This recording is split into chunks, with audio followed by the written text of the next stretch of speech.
Bonjour Sylvain, Bonjour Boris, bienvenue sur Ludo Corpus et dans notre émission d'entrée de jeu. Et merci d'avoir accepté notre invitation. merci à vous. Alors, tout d'abord, pour commencer, je vais vous poser une question classique. Pouvez-vous vous présenter? Bien, bonjour à tous. Donc, Sylvain Dernat.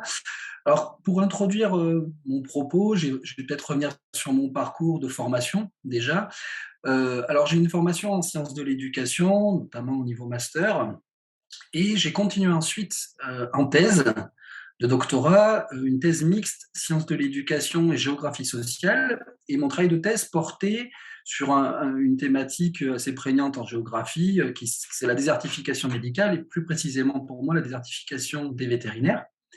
Et le lien avec les sciences de l'éducation est venu du fait que j'ai utilisé le jeu dans ma thèse comme un outil pour aider à répondre à cette problématique de la désertification et notamment faire jouer de futurs potentiels vétérinaires pour qu'ils découvrent les territoires ruraux et qu'ils puissent discuter de leurs futures installations. Donc avec un jeu que j'ai réadapté qui s'appelait le jeu de territoire et que j'ai donc mobilisé dans ma thèse.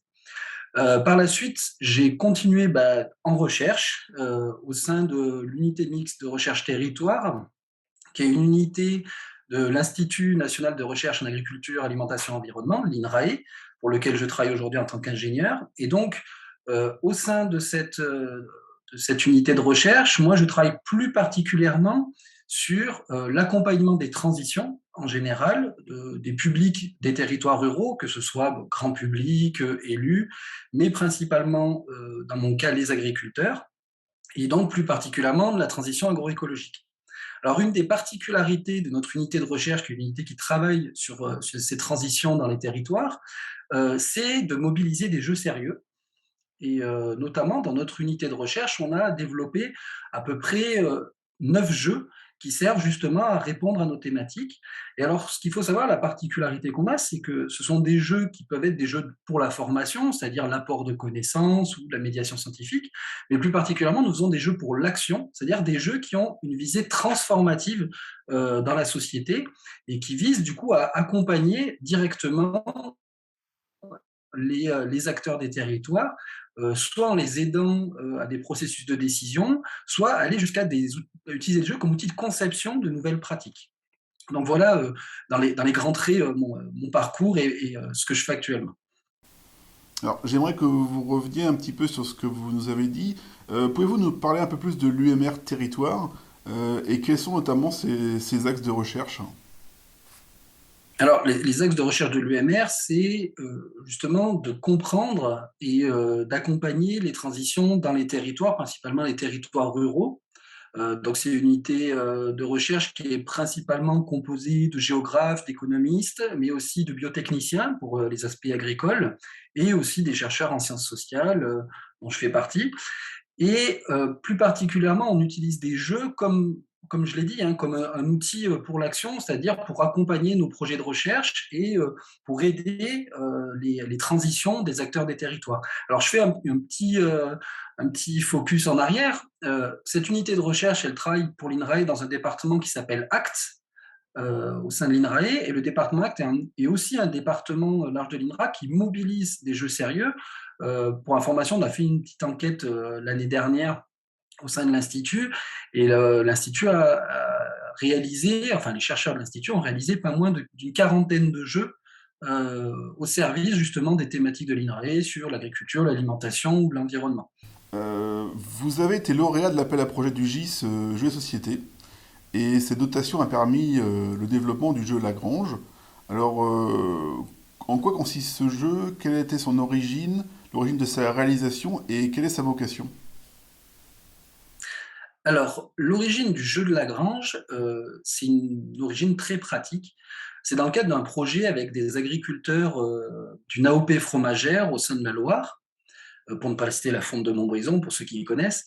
Et avec les éleveurs étaient face à une problématique de développement, c'est-à-dire de pouvoir comprendre comment ils allaient pouvoir projeter leur territoire dans le futur et imaginer des possibles pour leur filière et pour leur ferme de manière individuelle.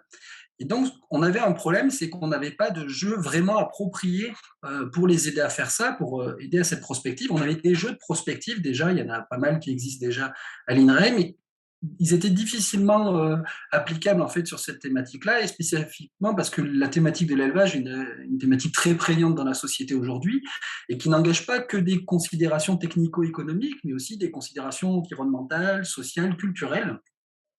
Et donc, il nous fallait un outil qui nous permette de pouvoir faire dialoguer les personnes, en fait, les individus, les acteurs autour de cette thématique-là. Donc, on a eu l'idée, comme on en a l'habitude, hein, d'utiliser la modalité du jeu, qui nous permet d'activer en fait la réflexion sur l'idéal, les processus de décision et les mécanismes de décision aidés par les règles de jeu, le fait que le jeu il permet aussi d'être dans cette incertitude de la partie, cette incertitude du résultat qui engage le flow pour les différents joueurs. Et donc, on utilise ces mécanismes-là du jeu pour amener les acteurs du territoire à réfléchir entre eux à leur futur. Donc pour ça, on a conçu un jeu qui s'appelle Lagrange, donc il s'appuie pour nous sur de la modélisation de systèmes socio-écologiques, donc c'est des théories issues des thématiques environnementales, agro-environnementales, qu'on a réinjectées dans le modèle du jeu. Et on a développé celui-ci sous un format d'un jeu très simple. Alors, je reprends l'expression d'un collègue, Niels Ferrand, qui travaille aussi à l'INRAE, qui dit on développe des jeux dits minimaux, c'est-à-dire des jeux qui ne coûtent pas très cher à développer, qui sont assez faciles à développer, qui sont faciles à jouer aussi, qui ne demandent pas une appréciation, une capacitation très grande des acteurs. Ils peuvent très facilement jouer, mais qui par contre ont le maximum d'impact.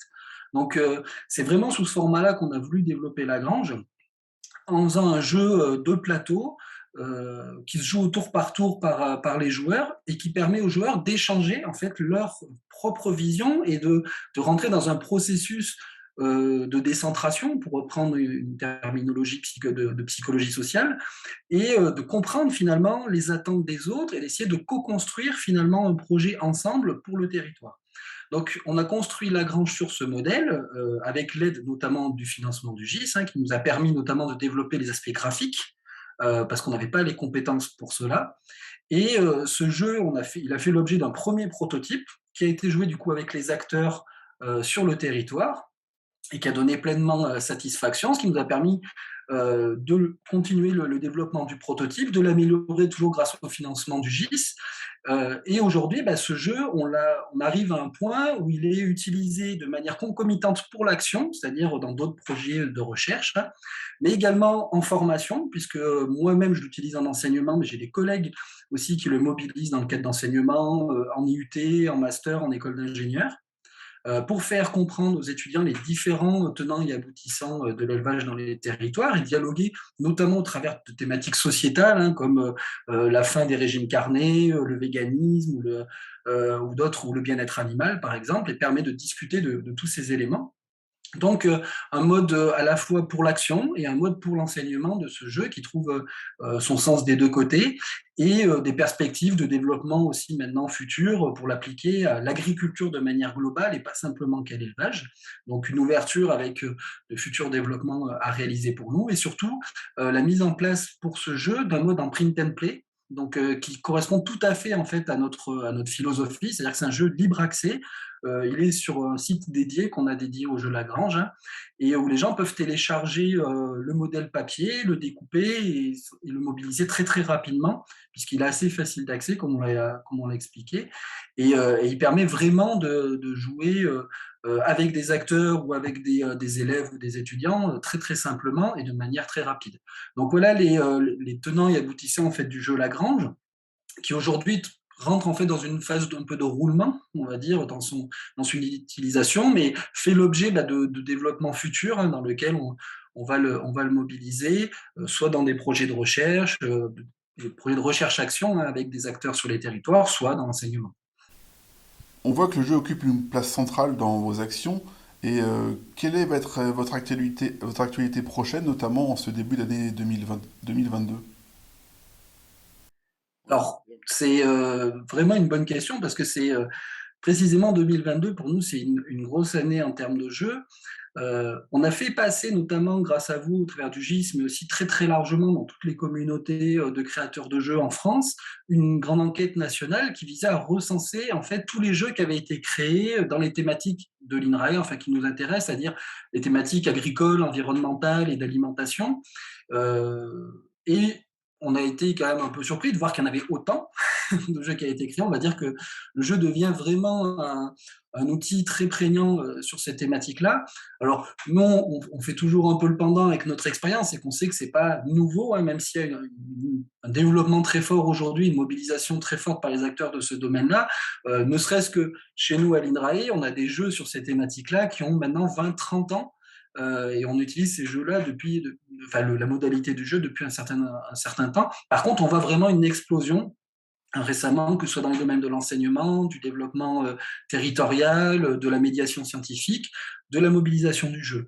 Donc cette grande enquête nationale, en fait, elle avait une double visée. La première, bah, c'était d'avoir une espèce de recensement scientifique pour nous qui va nous permettre de travailler les données, de comprendre quelles sont les motivations des créateurs du jeu, dans quel cadre ils le font, quels sont les mécanismes de jeu qui sont mis en place, les modalités, les supports de jeu qui sont utilisés. Donc ça, c'est vraiment de la compréhension scientifique.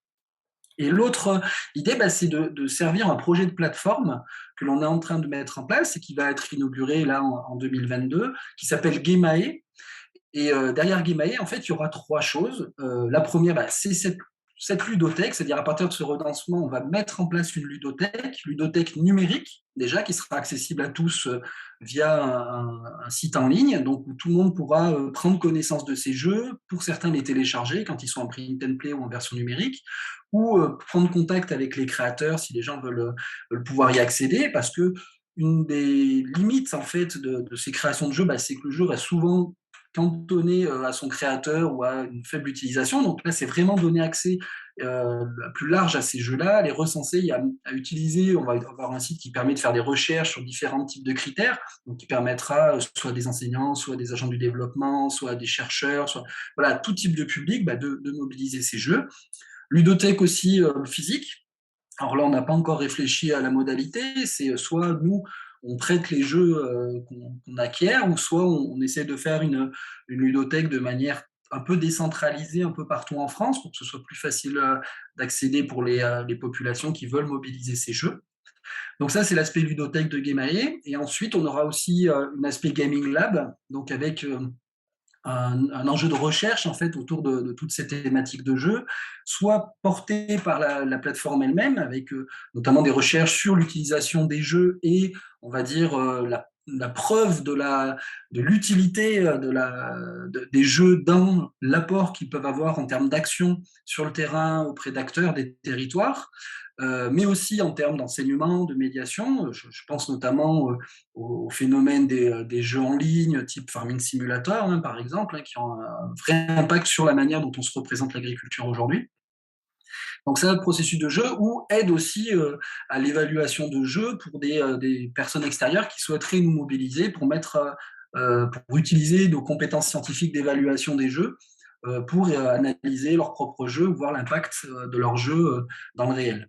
Donc ça, c'est l'aspect plutôt Gaming Lab. Et en fait, et enfin, le dernier aspect, c'est l'aspect ressources, puisque Gamei mettra en place une plateforme de ressources sur l'image d'un Fab Lab, hein, un peu de ce qu'il y a à Paris à Experis, et qui permettra en fait à des potentiels créateurs de jeux d'être accompagnés dans ce processus de création, déjà de leur montrer tout ce qui peut exister, hein, pas faire de redondance, hein, et puis les amener jusqu'à la création de prototypes pour les aider dans ce processus-là, corriger des fois les erreurs qu'il peut y avoir sur les prototypes, trouver des partenaires et aussi les aider à la communication sur leur jeu et aussi à la propriété intellectuelle, puisqu'on a aussi cet angle-là, hein, puisque la question de la propriété intellectuelle des jeux n'est pas forcément évidente.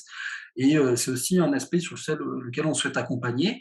Donc, ce n'est pas une plateforme qui s'adresse uniquement à des chercheurs, hein, c'est vraiment une plateforme qui s'adressera à l'ensemble du public, notamment grâce à la ludothèque, mais aussi à l'ensemble des gens qui souhaitent créer des jeux sur les thématiques environnementales, agricoles et d'alimentation, et qui souhaiteraient trouver de l'aide pour y accéder, pour y arriver. Écoutez, merci Sylvain pour cette actualité riche et réjouissante. Et je vous dis à très bientôt Merci sur à Ludo vous. Corpus.